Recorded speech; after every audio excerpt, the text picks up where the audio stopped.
Olá, meu irmão, bem-vindo a mais um encontro, 10 minutos de fé.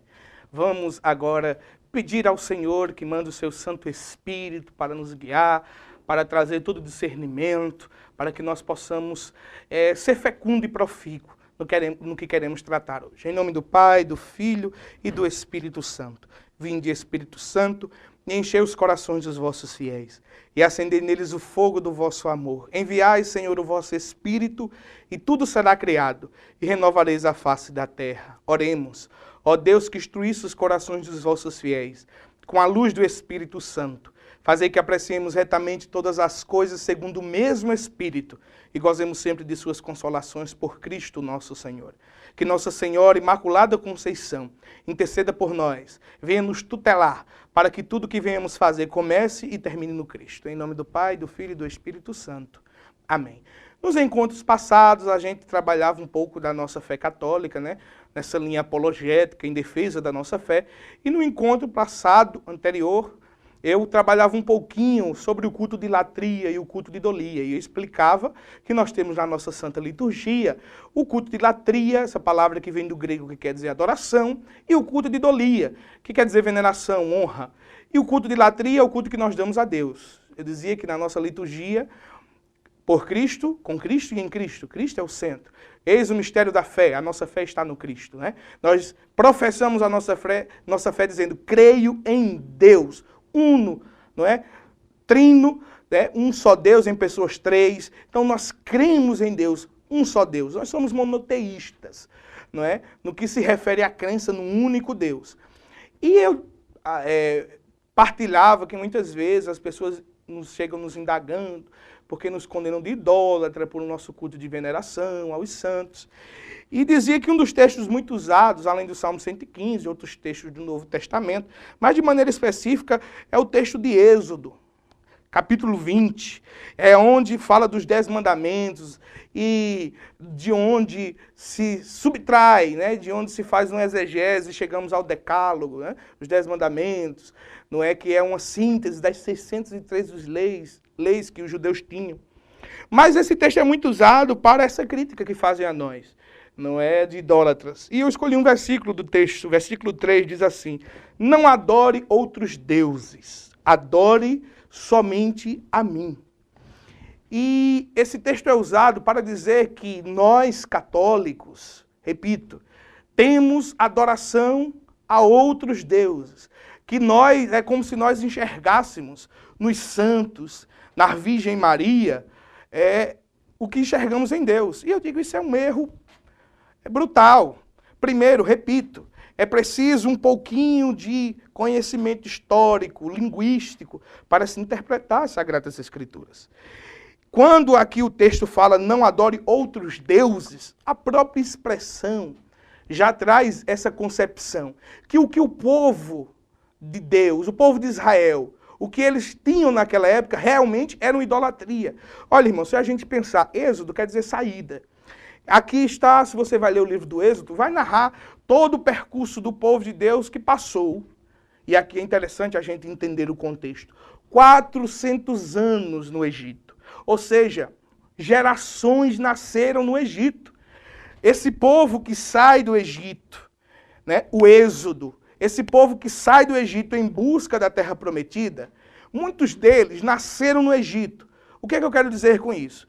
Que no seu processo de formação e catequese, muitos deles foram catequizados pela fé monoteísta, muitos deles foram catequizados na fé dos hebreus, que cria em um só Deus, mas também foram catequizados na fé egípcia.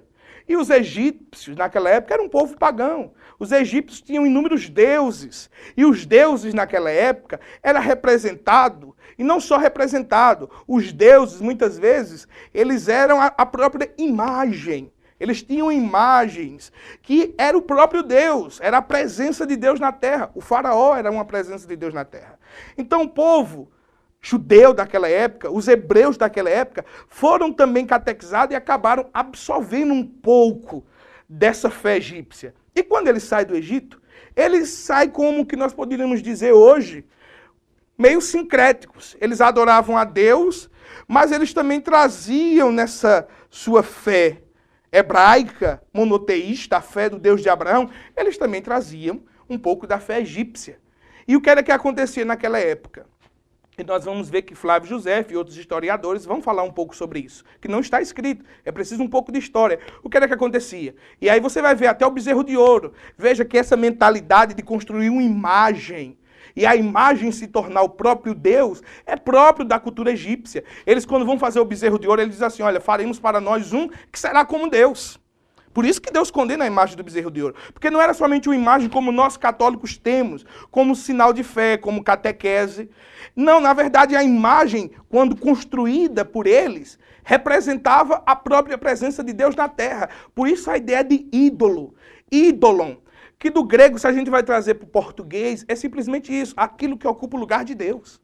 Então, os judeus, o povo hebreu daquela época, o que era que acontecia? Eles adoravam a Deus, o Deus dos seus pais, mas eles também traziam essa adoração ao Deus Sol, ao Deus Lua, com as próprias imagens. O bezerro de ouro é uma das imagens que foram construídas. E aí Deus, quando vem se manifestar ao seu povo, Deus condena aquela prática. Veja o texto. Não adore outros deuses. Porque, na verdade, o que era que acontecia? Eles viam Deus como um Deus. Não só o único Deus, como nós católicos professamos. Nós cremos em Deus, único Deus. Essa é a fé católica. Eles não, eles criam em Deus, mas também, veja o texto, criam em outros deuses, ou seja, idolatria. Era o que esse povo praticava. E isso Deus condena. Claro, e aí eu chamo sempre as pessoas quando criticam a fé católica, é interessante que eu sempre pergunto, mas você conhece a fé católica? Mas, de repente, o que é que você conhece de fé católica? Será que é aquilo que foi transmitido por alguém que nem sabe nada também sobre fé católica? E, às vezes, usa um texto como esse, sem propriedade histórica, às vezes com uma hermenêutica muito simples, uma hermenêutica muito mal feita, e usa textos como esse para dizer que nós adoramos a imagem de escultura, não é? Que nós adoramos a imagem.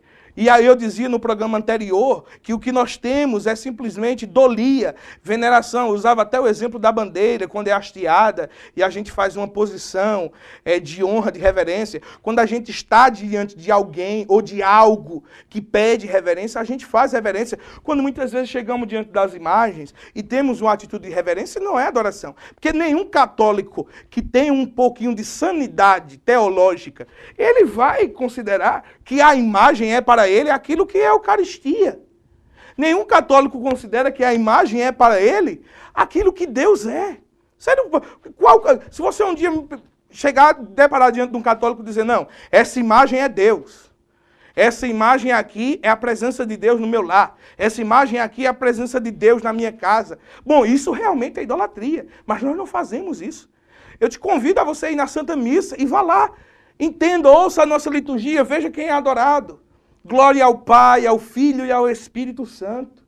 O Senhor esteja convosco, Ele, no plural, o eu sou, está no meio de nós. Por Cristo, com Cristo e em Cristo.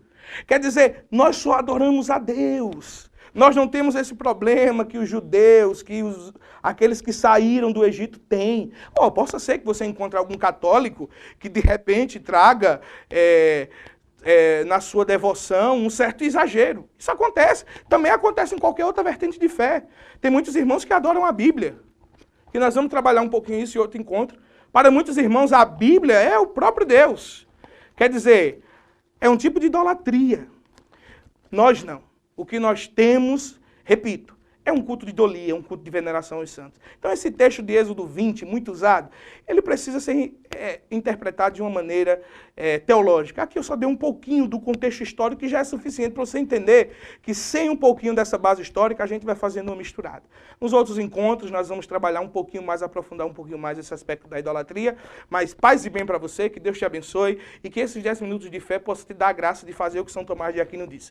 Pensar a fé é norma de maturidade teológica. Deus te abençoe.